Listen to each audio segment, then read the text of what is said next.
Olá, que a graça e a paz de Jesus inunde seu coração. Antes de iniciar, quero pedir a você para se inscrever no canal, curtir o vídeo, compartilhar. O assunto que eu vou falar agora é bastante importante, tem a ver com as igrejas, em especial Assembleias de Deus, igrejas pentecostais, que cantam os louvores do Voz da Verdade, como, por exemplo, o escudo, como, por exemplo, aquilo que parecia impossível, né? Sou um milagre, Projeto no Deserto, entre outras músicas que são sucesso nacional. E nós vamos falar um pouquinho sobre esse grupo, numa visão apologética, um estudo apologético sobre o grupo Voz da Verdade. Será um pouco longo, mas eu peço a você um pouco de paciência, ouça aí no fone de ouvido. Acredito que fará necessário falarmos sobre isso, porque de fato eles invadiram as igrejas pentecostais, igrejas batistas. Eu já presenciei igrejas batistas que cantam suas músicas com muita tranquilidade, e isso é desprezar a fonte. Você não beberia um copo d'água gelado com gotinhas de vômito dentro, né? Você não faria isso.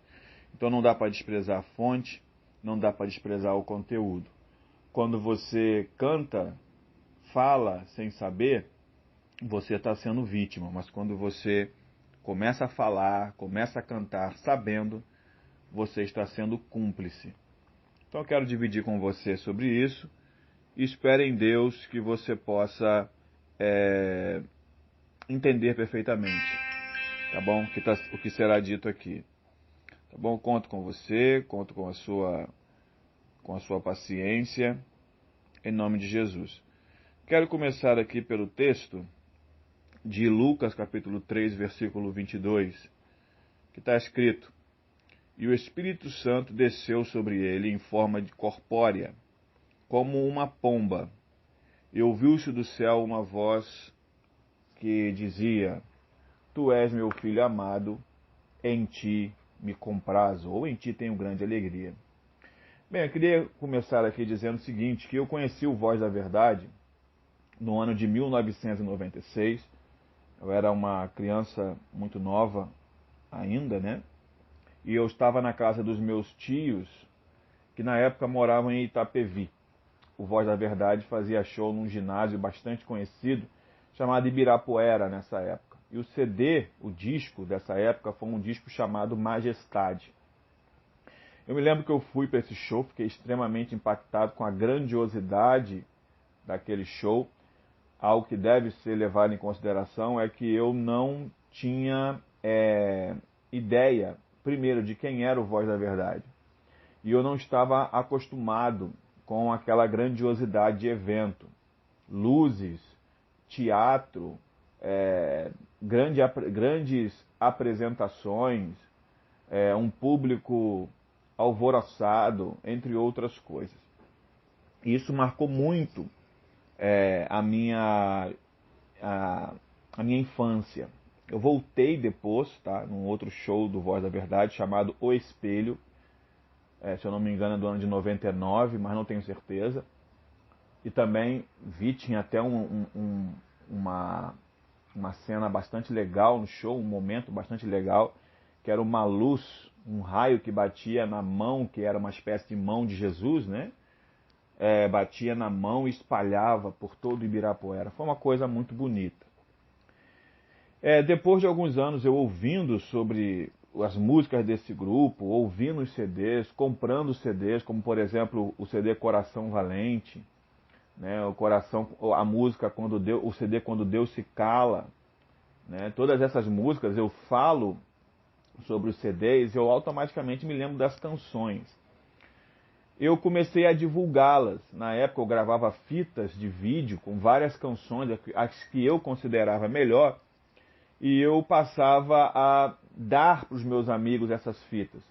E eu consegui fazer com que algumas pessoas que eram meus amigos na época, posso até falar alguns nomes aqui, Jalcinei Silvério, um grande amigo, ele ganhou uma fita dessa minha e ele realmente gostou muito do material e passou a ouvir apenas o grupo Voz da Verdade, na maioria das suas músicas, né, era o Voz da Verdade.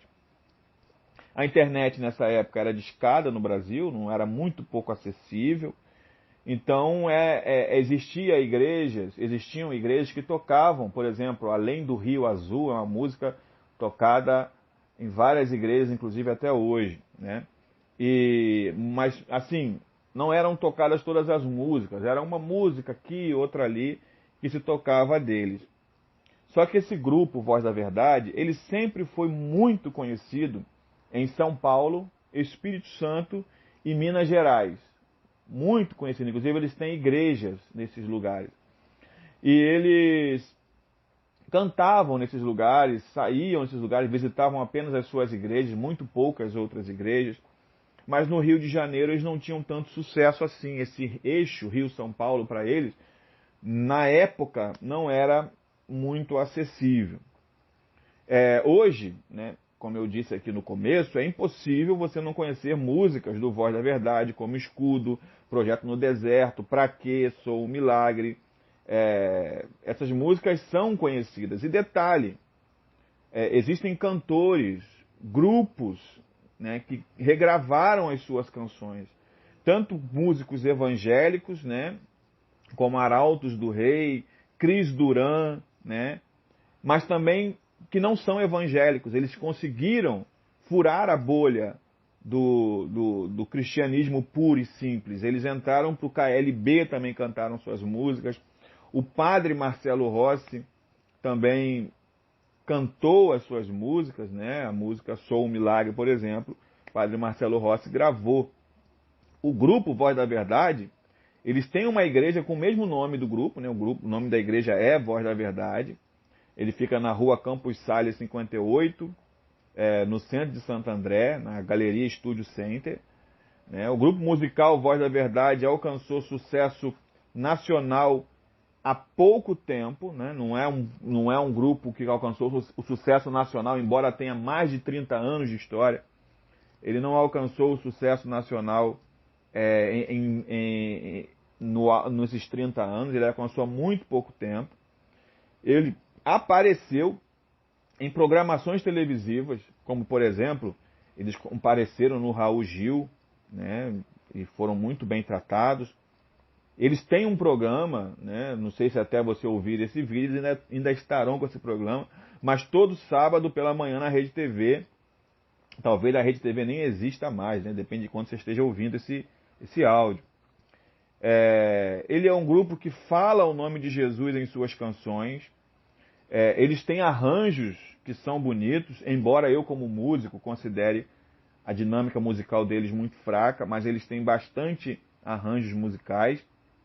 E a pergunta acaba sendo o que há de errado em nós cantarmos as músicas deles, em termos eles em nossos repertórios, cantarmos na igreja, entre outras coisas. Só para constar aqui, eu quero lembrar a você que eu não devo cantar a Deus músicas que eu acho bonita, tá?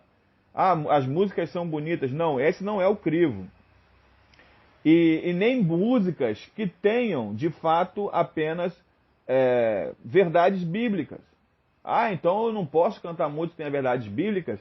Eu te garanto que não é apenas músicas com verdades bíblicas que nós devemos cantar. Nós também devemos olhar para a fonte que está cantando aquela canção.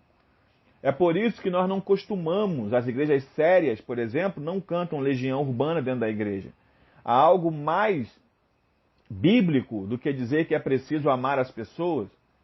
É bíblico, mas nós não cantamos a música do Legião Urbana. Nós não cantamos a música Epitáfio, do Titãs. Nós não podemos cantar músicas que é o amor, né, do Chitãozinho e Chororó aí, desse pessoal, acho que é do Zezé de Camargo e Luciano, sei lá. Mas nós não podemos cantar músicas sem desprezar a fonte, porque a fonte não é boa. Então eu não posso divulgar, cantar ou coisa do tipo, porque de fato eu vou estar sendo um propagador de algo que eu desconheço a fonte. no sentido de que eu não sei qual é a inspiração dessa música, como ela foi escrita, como ela foi forjada, como ela foi pensada. Nós não sabemos. Enfim, se você quer cantar coisas bonitas, então vamos cantar também músicas feitas pelos Mormons, feitas pelos Testemunhos de Jeová, feitas pelos Adventistas, feitas pelos Voz da Verdade, né? O que é o Voz da Verdade? E é sobre isso que esse estudo aqui vai se fundamentar. Ele é uma seita que é unicista, e ela deve ser desmascarada por pelo menos 3 doutrinas básicas. Como você reconhece uma seita? Pelo que ela pensa sobre salvação, pelo que ela pensa sobre Espírito Santo e qual é o seu manual de conduta. É por isso que, ao olharmos para as outras religiões, nós procuramos, de fato, saber o que ela segue. Ah, eu sou uma igreja evangélica, mas eu tenho eu sigo aqui tudo que o pastor fala, independente do que a Bíblia diz. É seita. É seita. É por isso que todas as religiões que existem, a única que só tem a Bíblia como manual de fé e prática é a religião protestante. Isso começou em 1517. E toda vez que um segmento dito protestante ele foge desse princípio, ele deve ser também considerado uma seita. Então é sobre isso que caminha a distinção entre o que é seita e o que não é seita. Eu quero aqui fazer, antes de entrar no Voz da Verdade, uma introdução muito rápida, histórica. No 2º século, a igreja em si, que estava nascendo, né, ela sobreviveu ao gnosticismo, que é uma doutrina que ela negava o Jesus homem. Eles diziam que Jesus teve um corpo docético, quer dizer, um corpo fantasma, né? Por isso não sofreu na cruz e não sofreu durante o suplício na cruz.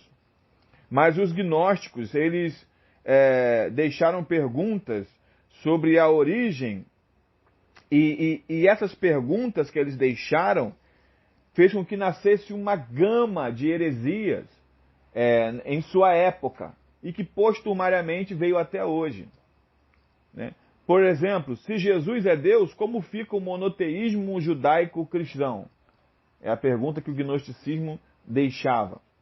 Segundo, se o Logos é subordinado ao Pai, isso não compromete a deidade de Cristo. Como é que Cristo seria Deus se ele é subordinado a alguém? Destes questionamentos, deixados por uma seita chamada gnosticismo, surgiram outras seitas. Os monarquianistas, que negavam a Trindade, afirmavam que o Pai tinha encarnado, né? E a pergunta que nós fazemos é a quem Jesus orava, então? Jesus orava a ele mesmo? Jesus orava às paredes? Jesus orava a quem? Dessa mesma seita, desse mesmo pensamento dos gnósticos, as perguntas que ficaram, também surgiram os dinâmicos, que diziam que Deus deu forças e poderes a Jesus, que Jesus, na verdade, não era filho legítimo de Deus, mas ele foi adotado, não era filho gerado em Deus, mas adotado por Deus, e fazendo assim acaba negando também a divindade de Jesus, nega também a existência da Trindade. Os dinâmicos, só aqui um contexto básico, né? Eles são os possíveis mentores do Ário, né, que criou o arianismo, que hoje são as testemunhas de Jeová, né? São muito semelhantes às doutrinas, né? Também, a partir das perguntas, se Jesus é Deus, se ele é subordinado ao Pai, ele não pode ser Deus, tal, surgiram os modais, né? O modalismo, na verdade, que ensinavam que as pessoas da Trindade se manifestavam por vários modos. Ensinavam que o Pai nasceu e sofreu, Jesus era o Pai encarnou em Cristo, sofreu com ele, e esse ensino herético, na época também, recebeu o nome de patricianismo. O Pai está sobre tudo, o Pai é Jesus, o Pai é o Espírito Santo, o Pai é tudo. O modalismo começou como um movimento asiático por Noeto de Esmirna, em Roma, e a ideia foi bem recebida por um homem bastante importante na África, chamado Calisto. Ele teve um sucesso esplendoroso na África, e ele foi, esse Calisto conseguiu fazer com que pessoas como Praxéias e Sabélio tivessem conhecimento maior sobre esse assunto, e essas duas pessoas, tanto Praxéias como Sabélio, foram os que mais pregaram sobre isso. E Sabélio, que viveu do ano 230 depois de Cristo, foi um ardente defensor dessa doutrina herética, e ele a refinou muito, tanto que essa doutrina também é conhecida como sabelianismo. Tá? Sabelianismo. Para Sabélio, Deus assumiu três faces. Aqui começa a parte interessante da história do unicismo, né? Deus assumiu três faces, mas não três pessoas. A doutrina de Sabélio ganhou o nome de sabelianismo. O Pai, o Filho e o Espírito Santo são nomes de três estágios diferentes: o Pai na criação e na promulgação da lei, o Filho na encarnação e o Espírito Santo na regeneração. Na visão de Sabélio, o Pai, Jesus e o Espírito Santo é a mesma pessoa agindo de formas diferentes na história. Homens importantes na história da igreja contestaram a doutrina sabelianista e deram, de certa forma, fim temporário a esse herético ensino. Quem foram as pessoas que se opuseram ao sabelianismo? Você tem o Hipólito de Roma, se opôs ao sabelianismo. Você tem o Dionísio de Roma. E você tem um conhecido, contestado pela igreja por ter pensamentos estranhos, mas também contestou, que é o Tertuliano. Né? A introdução contemporânea agora, vamos falar um pouquinho sobre a nossa época. Houve o sabelianismo, houve o unicismo, o modalismo, no século 3 e 4, de maneira muito forte. Ele continuou com seus adeptos, continuou com os seus fiéis, mas ele não teve força, não foi um movimento amplo, era um movimento ainda muito contido, resumindo ali algumas pessoas que tinham suas perguntas, né? Um grande pensador a respeito disso, no caso, que criaram a seita, eles não expandiram como queriam essa seita, ela não ganhou a força que deveria ganhar. Né?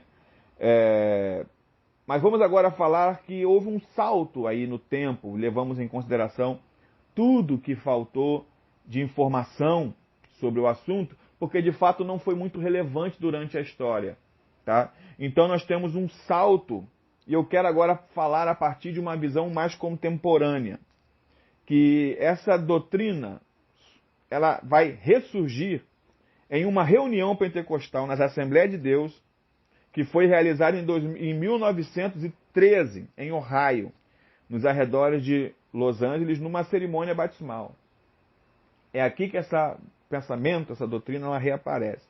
Uma cerimônia batismal, um preletor chamado McAllister disse que os apóstolos eles batizavam em nome de Jesus e não no nome do Pai, Filho e Espírito Santo. Os ouvintes, ao ouvirem isso de McAllister, ficaram atônitos e McAllister foi notificado sobre esses ensinos. Ele tentou se explicar, mas já era tarde, ele não tinha mais o que fazer. Um jovem chamado John Shape o havia ouvido e concluiu que o batismo verdadeiro, o único batismo válido, era somente no nome de Jesus. Um australiano chamado Frank Hurt adotou essa doutrina e em 15 de abril de 1914 levantou uma tenda em Belvedere e começou a pregar a fórmula batismal de Atos 2, versículo 38. Ao comparar com Mateus 28, versículo 19, ele chegou à conclusão que o nome de Deus seria o nome de Jesus. Qual o nome de Deus na eternidade? Jesus. Qual o nome de Deus na encarnação? Jesus. Qual o nome do Espírito Santo? O nome do Espírito Santo é Jesus. O que parecia no século III uma polêmica teológica, em 1913, uma polêmica sobre a fórmula do batismo, hoje resulta na total negação da doutrina da Trindade. Os unicistas, o sabelianismo hoje, não aceitam a pluralidade de pessoas na unidade divina. Qualquer referência bíblica à Trindade, eles pré-entendem tendenciosamente como sendo várias manifestações de Deus, ou, no caso aqui, manifestações de Jesus. Vamos aqui falar algumas igrejas atuais que são unicistas. Nós temos a Tabernáculo da Fé, que é do William Branham, né? O milagreiro, ele é unicista. A igreja local também, a igreja Só Jesus e a igreja evangélica Voz da Verdade. Por que eu não estou falando da Tabernáculo da Fé, da local, da Só Jesus? Porque, de fato, quem mais tem entrado nas igrejas evangélicas é o Voz da Verdade. Como surgiu a igreja Voz da Verdade, o movimento Voz da Verdade? E eu estava no show, tá? Eu ouvi isso no show, tá? Eu vou tratar aqui algo que eu ouvi no show. A igreja Voz da Verdade, ela tem a sua origem estatutária em 84, 5 de janeiro de 1984. O fundador é o pai do Carlos A. Moisés, né, que é o Foê de Moisés. Ele morreu em 2005, dia 29 de outubro de 2005. Segundo o seu testemunho, né, segundo o testemunho dele mesmo, ele disse ter sido tocado por Deus dentro do cinema, num drive-in. Na contramão de tudo, primeiro veio o conjunto de música, né? Primeiro veio o conjunto musical Voz da Verdade, que teve início em 73, né? Quando Moisés, o Carlos A. Moisés e o José Luiz tiveram a ideia de formar uma banda tocando em casa e igrejas, e a partir daí começaram a ser chamados para apresentar-se também em alguns eventos evangelísticos. Assim surgiu a banda. A banda surgiu numa garagem, underground, literalmente, né? Vamos para o que crê o conjunto Voz da Verdade. O material deles, tá? Eu vou citar materiais deles, com fonte. Você pode depois pesquisar, caso você deseje. O material Instrução Inicial Pró-Batismo declara: quando a Bíblia se refere a Deus, está falando no Espírito Santo, que é o Pai, Criador e Senhor de todas as coisas. Jesus tanto é o Pai, como é o Filho. Antes da manifestação de Jesus, pode ser o Pai e também o Filho. É muito lógico que sim, pois ele é Deus. Antes da manifestação de Jesus como homem, não havia Filho de Deus. Jesus pode ser Pai. E também o Filho. É muito lógico. É o que pensam eles. Falando sobre Trindade, eles afirmam: qual é o significado da palavra Trindade? Teoria religiosa de intenção carnal e diabólica, com o sentido de alimentar a ilusão de Satanás, que teve a pretensão de pluralizar a plenitude da divindade. Jesus é o nome próprio do Criador, que sempre foi conhecido pelo título Deus. Em resposta a isso, né, nós podemos dizer o seguinte: como se pode declarar algo nesse nível, sem o menor conhecimento bíblico que Jesus é o nome de Deus? Em Mateus capítulo 1, versículo 21, Lucas 1, versículo 31, fica claro que o menino ganharia um nome. O menino ganharia um nome depois de nascido. O nome Jesus não foi dito como algo que já existia, mas algo que seria. O Gabriel falou para Maria: olha só, o menino vai se chamar Jesus, se chamará Jesus. Ele não está dizendo: eis que você está grávida de Jesus. Não. Ou o que está no seu ventre se chama Jesus. Não. Se chamará Jesus. Apontando para o futuro. Quando o Voz da Verdade declara: o Cristo é o próprio Deus, formado no ventre de Maria, O corpo de Jesus é a parte física do Espírito Santo, que se fez filho para processar uma transfusão de sangue pura em nós, para nos purificar interiormente. Isso é o que eles declaram, que o Cristo é o corpo de Deus. E esse corpo de Deus foi formado no ventre de Maria. O corpo de Jesus é a parte física do Espírito Santo, que se fez filho para processar uma transfusão de sangue pura em nós. Em resposta a isso, nós sabemos pela Bíblia que Jesus, sendo Deus, é criador de todas as coisas. João capítulo 1, versículo 1 até o versículo 13. E também sabemos que ele se fez carne. João capítulo 1, versículo 14. Mas, biblicamente, nós desconhecemos que o Espírito Santo seja a parte física de Jesus. E se pensarmos assim, desse jeito, em Atos 2, versículo 1 a 4, que narra a descida do Espírito Santo, deveria ser narrado não como a descida do Espírito Santo, mas como a volta de Cristo à sua igreja. Absurda a doutrina unicista, mesma doutrina adotada pelo Voz da Verdade, primeira, absurdo, que deve ser entendido e perguntado é a quem foi pago a nossa redenção. Já que eles creem que Jesus é o Deus encarnado, no sentido de ser o Pai, no caso. E ele morreu para pagar pelos pecados. A quem esse pecado foi pago? Ao negar a doutrina da ortodoxia trinitária, o resgate pelos salvos, que foi um alto preço, que foi definitivamente e devidamente pago, mas a que ele foi pago? Seguindo a ortodoxia unicista, o valor somente poderia ser pago ou aos homens ou ao próprio Satanás.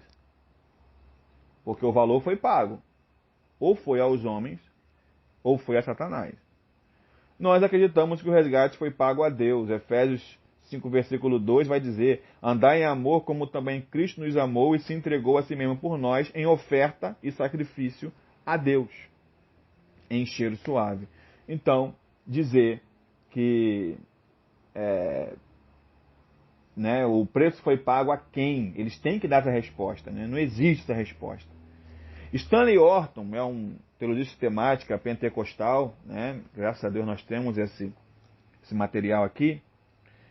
Na página 180, a edição aqui é de 1999, tá? Na página 180 ele escreveu: o unicismo subverte o conceito bíblico da morte penal e vicária de Cristo como satisfação da justiça de Deus. Em uma última análise sobre o que pensa o unicismo ele anula a obra de Cristo. A segunda coisa que é um absurdo dos unicistas é que nesse pensamento deles, eles acabam crucificando o Pai. Se Jesus é Deus, é o Pai, no sentido de ser o Pai, então quem morreu na cruz foi o Pai, eles crucificaram o Pai. Na visão unicista, que é a mesma visão do Voz da Verdade, Jesus é o próprio Pai encarnado. Logo, quem morreu na cruz foi o Pai, para satisfazer sua própria vontade e pagar a si mesmo uma dívida que era da humanidade. Na visão unicista, lógica, é isso que significa. E eu tenho uma outra pergunta a fazer. Se Deus morreu na cruz na visão unicista, quem ficou no comando de tudo durante 3 dias? Quem comandou a terra durante os 3 dias? Satanás? Os homens? Qualquer resposta significa destruição completa global. Se falar que o diabo tomou conta do mundo, é dizer o mundo não existiu durante 3 dias. Provas bíblicas que Jesus não é o Pai. Nós temos que falar sobre isso também. Em Mateus 5, versículo 16, está escrito: resplandeça a vossa luz diante dos homens, para que vejam as vossas boas obras e glorifiquem o vosso Pai que está nos céus. Mateus 5, versículo 48, sejam perfeitos, como perfeito é o vosso Pai que está nos céus. Mateus 10, versículo 32 e 33, só Mateus, né? Quem me confessar diante dos homens, eu confessarei diante do meu Pai que está nos céus. Atos, capítulo 7, versículos 54 e 56. Ali vai mostrar que Jesus está em pé à direita do Pai. Efésios 1, versículo 3. Bendito Deus e Pai do nosso Senhor Jesus Cristo. João 8, versículo 16. E mesmo que eu julgue, o meu juízo é verdadeiro, porque não sou eu só, mas eu e o Pai que me enviou. Paralelo entre João 4, 24 e Lucas 24, versículo 39, nós temos provas bíblicas de que o Espírito Santo não é Jesus também. Nós temos aqui agora as provas bíblicas de que o Espírito Santo não é Jesus. João 14, versículo 16. Eu rogarei ao Pai, e ele vos dará outro Consolador. João 15, versículo 26. Mas quando vier o Consolador, que eu da parte de meu Pai vos enviar, o Espírito Santo, que procede do Pai, ele testificará de mim. Mateus 12, versículo 31 e 32. Se alguém falar palavras de blasfêmias contra o Filho, será perdoado, mas contra o Espírito Santo não será perdoado. A heresia unicista, doutrina aceita e difundida pelo conjunto Voz da Verdade, menospreza o Pai, o Filho e o Espírito Santo. Cria doutrinas heréticas a respeito da Trindade e a respeito do próprio Cristo. Vamos falar agora um pouco sobre a fórmula batismal e o batismo da Igreja Voz da Verdade. A declaração comprometedora da Igreja Voz da Verdade na instrução inicial pró-batismo, declarada pelo pastor Francisco Santos Filho. Eu não estou falando algo que eu penso sobre o conjunto. Estou falando sobre algo que está num documento oficial da Igreja Voz da Verdade. Vamos lá. Primeiro, aos que são batizados nas igrejas cujo batismo é na tradição dos títulos, Pai, Filho e Espírito Santo. Esses batismos são considerados válidos? A resposta dele, não são considerados com valor religioso, mas sem valor bíblico. Na cabeça dele, eles são considerados com valor religioso, mas eles não têm nenhum valor bíblico, pois é um tipo de batismo forjado pelo homem. A segunda pergunta, por que o batismo tradicional religioso não tem valor bíblico? A resposta, porque tal batismo não invoca o nome de Jesus. E se o nome de Jesus é omitido, não é para a remissão de pecados. Eles batizavam invocando o nome do Pai, do Filho e do Espírito Santo, que é Jesus. Enfim, apenas consideramos legítimos o batismo em nome de Jesus. Há pelo menos 3 erros gravíssimos aqui. Primeira coisa é que o batismo não invoca o nome de Jesus. Você, quando vai batizar alguém, você não está invocando o nome de Jesus. Não existe isso. O segundo, batismo não é para remissão de pecados. A Bíblia deixa claro que a remissão de pecados é apenas pelo sangue de Jesus. Não é para o batismo. Você vai querer falar sobre Pedro, quando fala em Atos 2, sejam batizados para a remissão dos vossos pecados, mas ele não está deixando aqui, lá em Atos 2, que o batismo é para a remissão. Batismo não é para a remissão. Batismo é um confessamento público. Quem redime o homem não é o batismo, é o sacrifício de Cristo. Vamos falar um pouquinho sobre isso, sobre a salvação sem batismo. É possível um homem ser salvo sem ser batizado? Vamos falar sobre isso daqui a pouco. 3, eles batizavam invocando o nome do Pai, do Filho e do Espírito Santo, que é Jesus. Há um grande problema aqui. Volto a falar, é o pensamento unicista. O Pai na criação, Deus. O Pai é Jesus na encarnação e o Pai é o Espírito Santo. agora guiando os crentes. Agora vamos a algumas considerações. Nunca se ouve na história que o batismo era realizado em nome de Jesus. Apenas a Didaquê, um livro que ainda existe, datado no ano 110 depois de Cristo, trata o batismo em nome do Pai, do Filho e do Espírito Santo. Um livro mais antigo, confiável, a Didaquê, fora a Bíblia, ela diz que eles batizavam em nome do Pai, do Filho e do Espírito Santo. Em Atos 2, versículo 38, está escrito: arrependei-vos e sejam batizados em nome de Jesus. Olha que paralelo bom. Em Atos 10, versículo 48, está escrito: e ordenou que fossem batizados em nome de Jesus. Estes textos não destacam o método de como eles deveriam batizar, mas esses textos eles destacam a autoridade pelo qual eles efetivavam o batismo. Um exemplo claro disso é Atos capítulo 4, versículo 6. Você também pode ler Atos 4, versículos 5 a 10. Por exemplo, o paralítico no tanque de Betesda, ele não falou levanta em nome do Pai, do Filho e do Espírito Santo. Mas ele falou levanta e anda em nome de Jesus. É a autoridade que eu tenho para que vocês se levantem. Os discípulos, em Lucas capítulo 10, quando vão expulsar demônios, eles não expulsam demônios em nome do Pai, do Filho e do Espírito Santo. Eles vão dizer, em teu nome, sob a tua autoridade, debaixo da sua autoridade, até os demônios se submetem.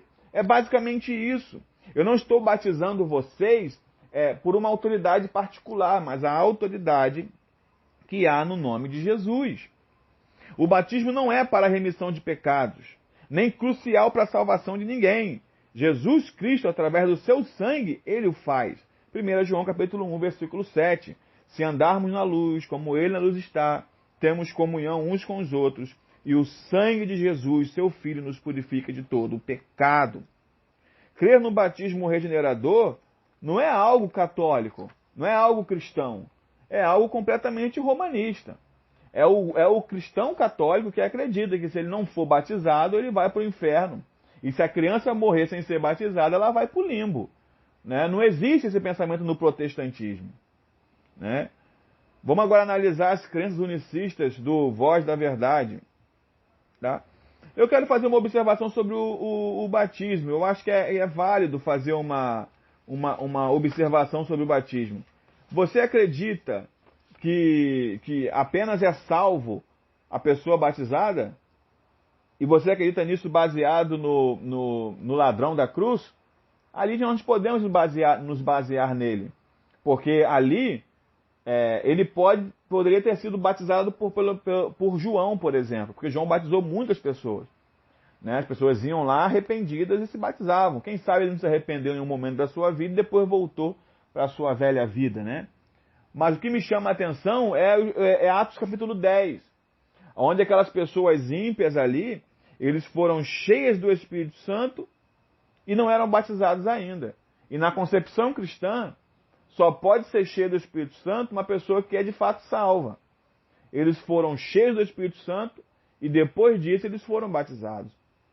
Então, assim, não dá para dizer que o conjunto Voz da Verdade está certo e nem nenhum cristão está certo ao dizer que a salvação depende do batismo, porque aí nós temos um problema.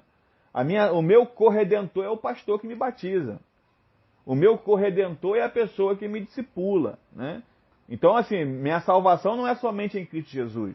A minha salvação também é naquela pessoa que me batiza, que me desce as águas, porque sem ela eu não seria salvo, né? Sem o batismo eu não seria salvo.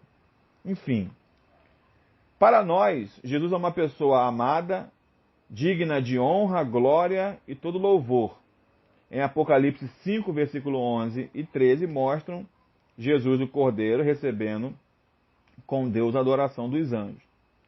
Inquestionavelmente aceitamos que Jesus é verdadeiramente Deus, verdadeiramente homem. Colossenses 2, versículo 9, nele habita corporalmente toda a plenitude da divindade. Vemos essas duas naturezas divinas. Verbo era Deus, João 1, versículo 1, e humana. O Verbo se fez carne e habitou entre nós. A Igreja, a Voz da Verdade, não crê assim. Eles colocam o Pai e o Filho como personificações e não como personalidade distinta. Agora eu quero apresentar a vocês as armas unicistas contra os trinitarianos. Primeiro, provar que se mostre a palavra trindade na Bíblia. Você vai ouvir isso. Me mostra a palavra trindade na Bíblia. A palavra trindade não está escrita na Bíblia, já começamos por aqui. Mas o seu conceito, sim. A palavra trindade não está explícita na Bíblia, mas ela é implícita. Nós temos vários textos. Por exemplo, Gênesis 1, versículo 1, ao falar Deus, a palavra aparece original é Elohim. Eles vão dizer que é a pluralidade da divindade, ou pluralidade majestática, né? A palavra Elohim aparece cerca de 2.500 vezes nas escrituras hebraicas, indicando a pluralidade da divindade. O conceito aparece também em Gênesis 1, 26, façamos o homem. Em Gênesis 11, versículo 7, vinde, desçamos e confundamos. Em Salmo 110, versículo 1, disse o Senhor ao meu Senhor. Em Isaías 63 também, do verso 7 ao verso 10. E esse texto eu quero ler com você. Nós precisamos ler esse texto. Isaías 63, do verso 7 até o verso 10. Isaías 63, do verso 7 ao 10, que diz: As benignidades do Senhor mencionarei, e muitos louvores do Senhor, consoante tudo que o Senhor nos concedeu, e a grande bondade para que a casa de Israel, que usou com ele segundo a sua misericórdia, e segundo a multidão das suas benignidades. Porque o Senhor dizia: certamente eles são meu povo, filhos que não mentirão. Assim ele foi seu Salvador. Em toda a angústia deles se angustiando, e o anjo da sua presença os salvou. Pelo seu amor e pela sua compaixão, ele os remiu, e os tomou, e os conduziu, todos os dias da antiguidade.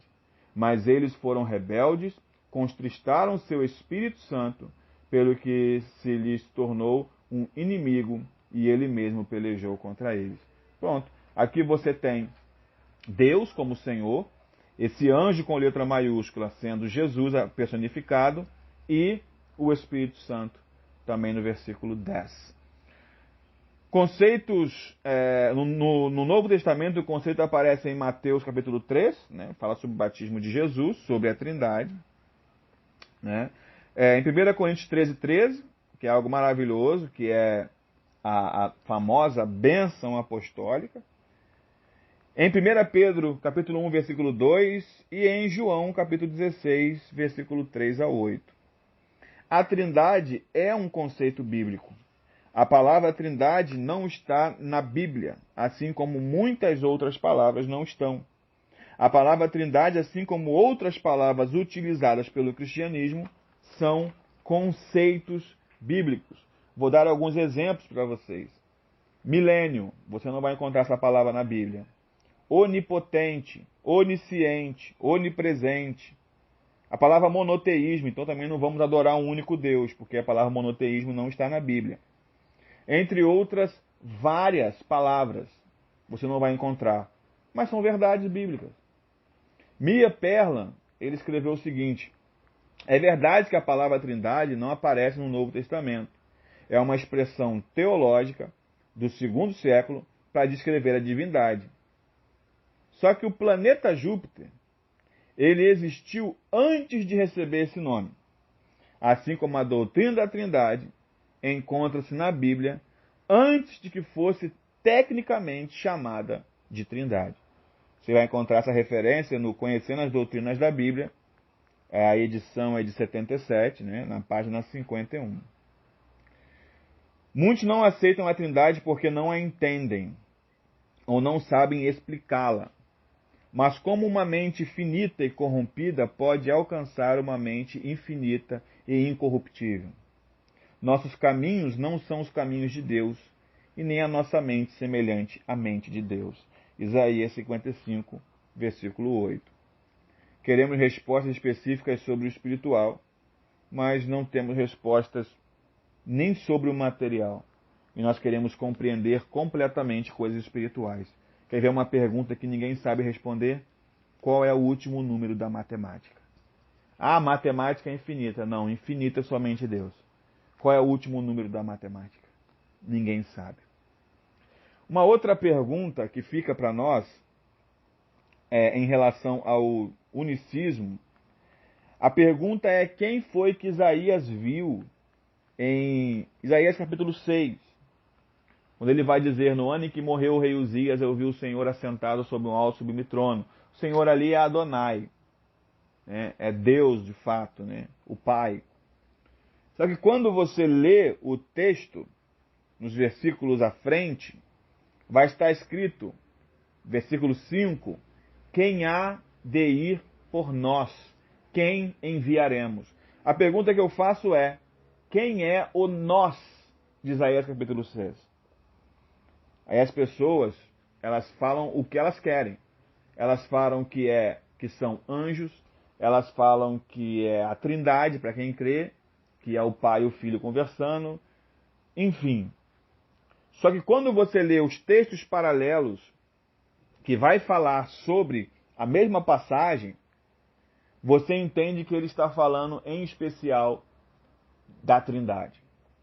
Isaías 6, do versículo 8 ao 10, é aquele texto onde vai dizer que não vão ouvir a mensagem, não vão se atentar, não vão dar crédito à mensagem que Isaías pregaria. Em João capítulo 12, versículo 36 até o 41, o escritor João, inspirado por Deus, vai falar que quem estava ali falando era Jesus. O nós ali inclui Jesus. Então você tem o Pai e você tem Jesus. E quando você lê Atos, capítulo 28, versículo 24 até o 27, ali vai estar escrito, Paulo dizendo, bem falou o profeta Isaías pelo Espírito Santo. Então é o Espírito Santo. O que está acontecendo aqui? Quem é o nós aqui? O Grupo Voz da Verdade critica o conceito de Trindade, mas seus livros são cheios de expressões doutrinárias divorciadas da Bíblia, sem sequer um conceito aceitável, por exemplo, os conceitos que eles colocam lá. Manifestações do Pai, não existe esse conceito bíblico. Modos do Pai, não existe esse conceito bíblico. Paternidade de Cristo, não existe esse conceito bíblico. O Deus homem, não existe esse conceito bíblico. Sem querer forçar ainda mais a corda, o nome pelo qual eles se apresentam não tem nenhum fundamento bíblico. Ninguém tem a autorização ou a autoridade bíblica para se autoproclamar a voz da verdade. Ninguém pode.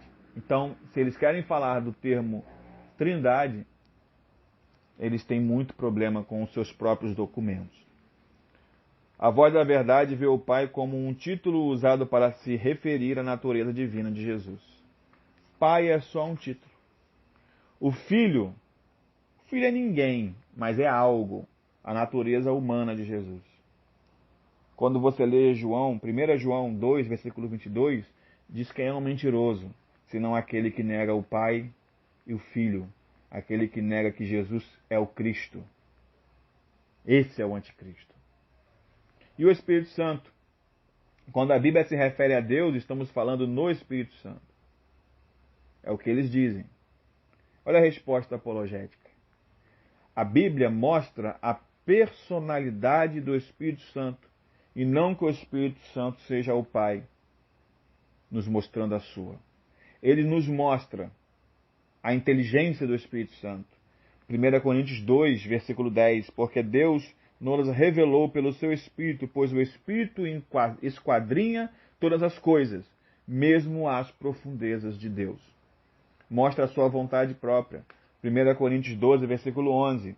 Mas um só é o mesmo Espírito, opera em todas essas coisas, distribuindo particularmente a cada um como quer. Também mostra a sua sensibilidade.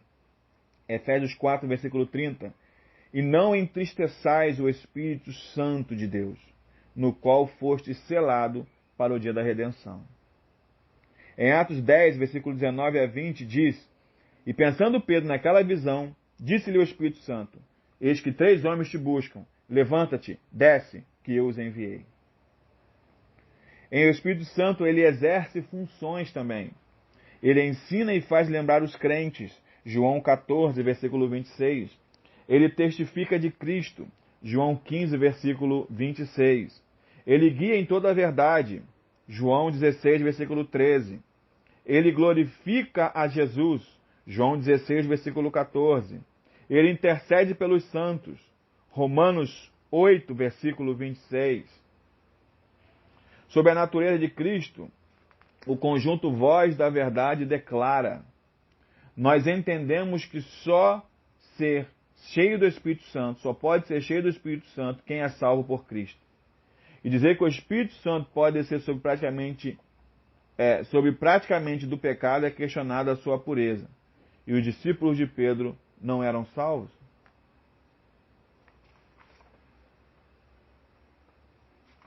Sobre o Voz da Verdade ele fala o seguinte, né? Nós não entendemos completamente sobre um assunto. Não significa que o assunto não exista, né? Eles dizem que não entendem muito bem sobre o assunto, o Espírito Santo, né? Eles não entendem. Eu quero falar um pouquinho para vocês agora sobre o livro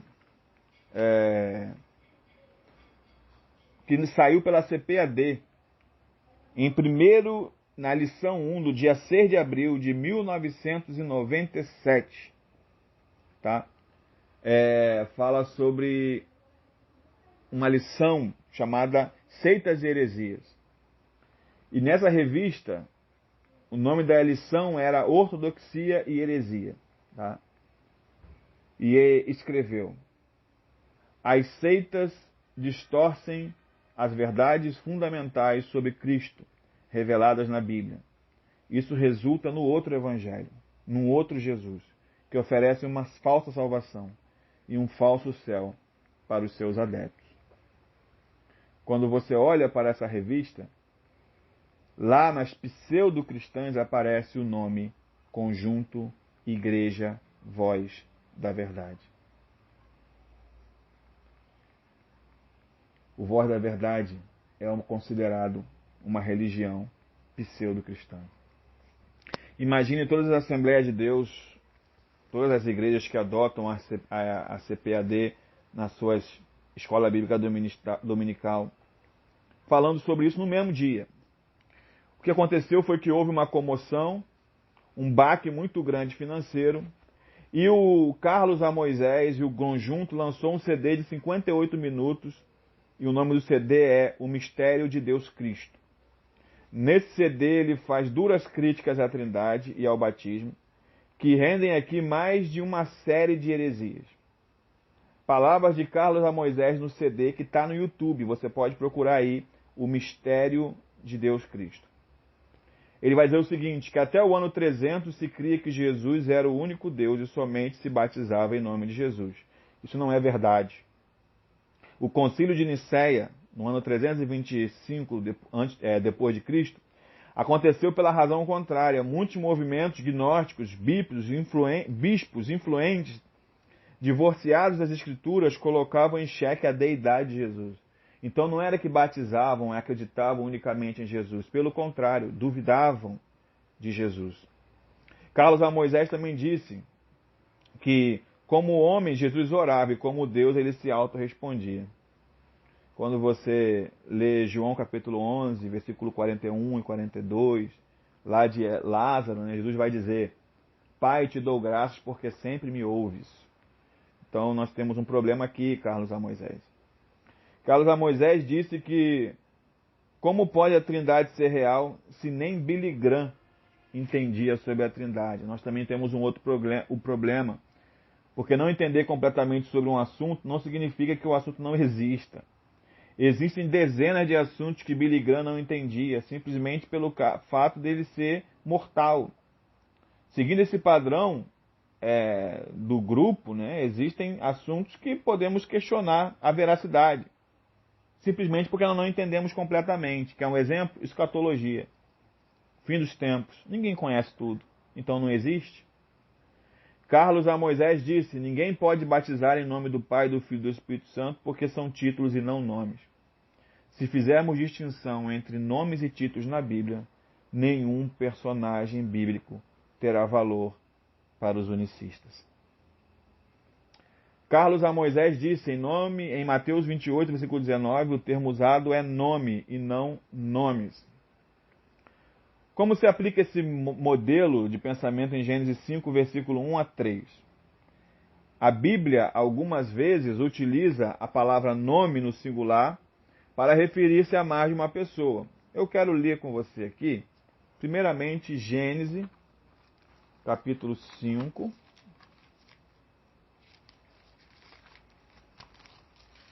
versículo 1 a 3. Esse é o livro das gerações de Adão, no dia em que Deus criou o homem, à semelhança de Deus o fez. Macho e fêmea os criou, e os abençoou, e os chamou o seu nome Adão. Quem Deus chamou o seu nome Adão?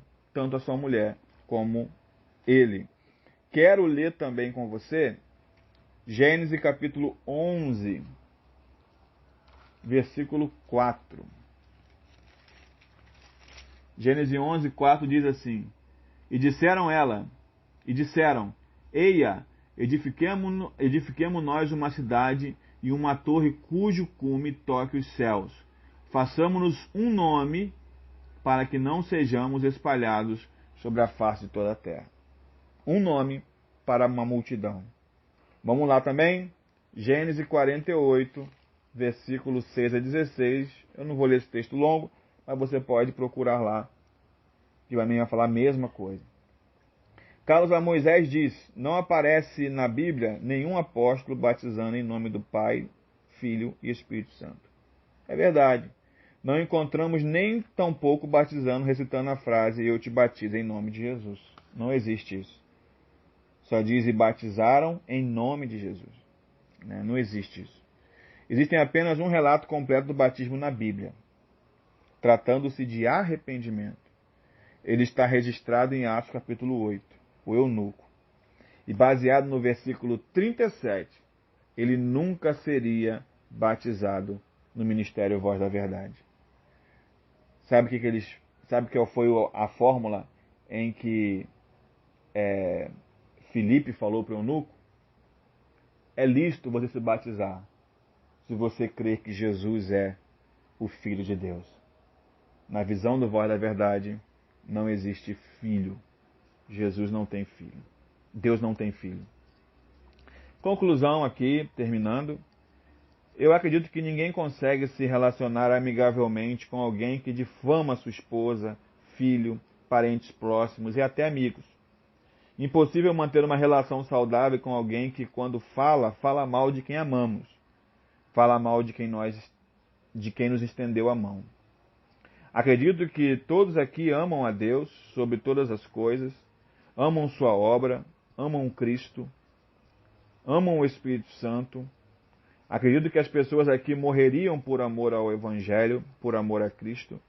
Acredito que pessoas aqui deixam de fazer coisas pessoais para vir ao culto, orar, ajudar alguém.